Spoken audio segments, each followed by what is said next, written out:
Waking up with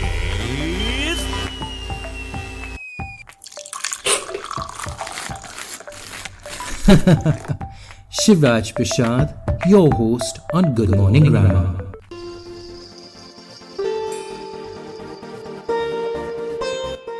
दोस्तों नमस्कार, मेरा नाम है राजेश जोशी और आप सुन रहे हैं गुड मॉर्निंग ग्रामर का विशेष हिंदी पॉडकास्ट। अंग्रेजी हमारी बोलचाल पर इस कदर हावी है कि हमारी हिंदी भी इंग्लिश में ढल चुकी है। शहरी और कस्बाई इलाकों में रहने वाले हिंदी भाषी बच्चे, नौजवान और यहाँ तक कि बड़ी उम्र के लोग भी किसी बात को कहने के लिए हिंदी में शब्द और मुहावरे होने के बावजूद अंग्रेजी के शब्द और मुहावरे इस्तेमाल करते हैं। पर इस पॉडकास्ट का मकसद शुद्ध हिंदी की वकालत करना नहीं है, क्योंकि कोई भी भाषा 24 कैरेट शुद्ध नहीं होती और नहीं होनी चाहिए। कोई भी ज़बान तब समृद्ध होती है जब वो अपने दरवाजे और खिड़कियां दूसरी भाषाओं के लिए खोलती है। लेकिन दरवाजे खिड़कियां खोलने का मतलब ये नहीं है कि घर का नक्शा ही बदल दिया जाए। पिछले 40-50 बरस में हिंदी का नक्शा बहुत तेजी से बदला है। बहरहाल, बोलचाल में हावी हो चुके इंग्लिश पर बात कभी और करेंगे। आज हिंदी लिखने में अंग्रेजी के असर पर नजर डालते हैं। ये असर इतना गहरा हो चला है कि हमें पता ही नहीं चलता कि हमने सीधे सीधे अंग्रेजी के मुहावरे का अनुवाद कर लिया है। इसे कुछ उदाहरणों से समझते हैं। आपने कई अखबारों में पढ़ा या टीवी चैनलों पर सुना होगा, चीन को हल्के में नहीं ले रहा भारत, या मोदी को हल्के में नहीं ले सकती कांग्रेस।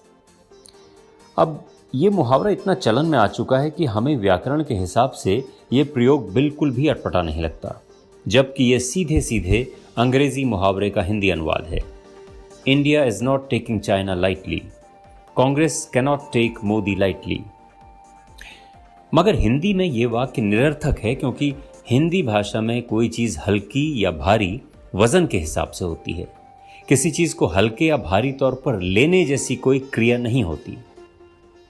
इसकी बजाय चीन को नज़रअंदाज नहीं कर सकता भारत या विपक्ष के लिए मोदी को नज़रअंदाज करना मुश्किल ज़्यादा सटीक होगा।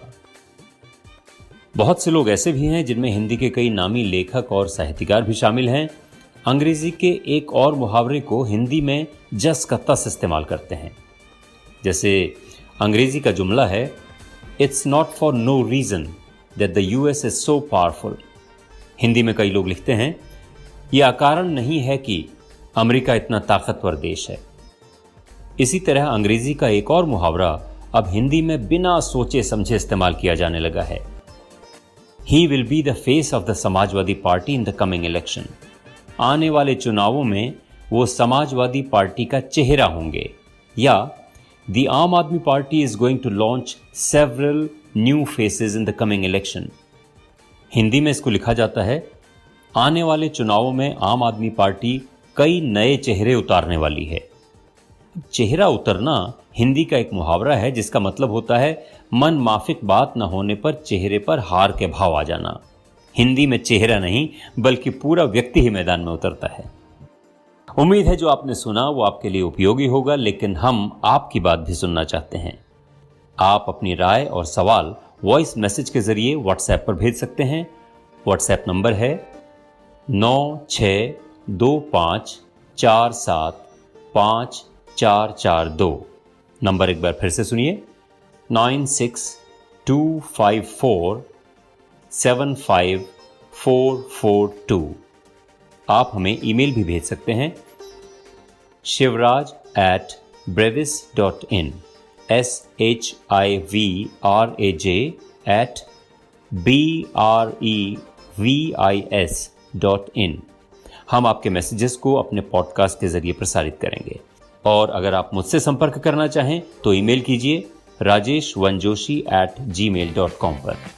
गुड मॉर्निंग ग्रामर पर एक और दिलचस्प एपिसोड का इंतजार कीजिए और हमें दीजिए फिलहाल इजाजत।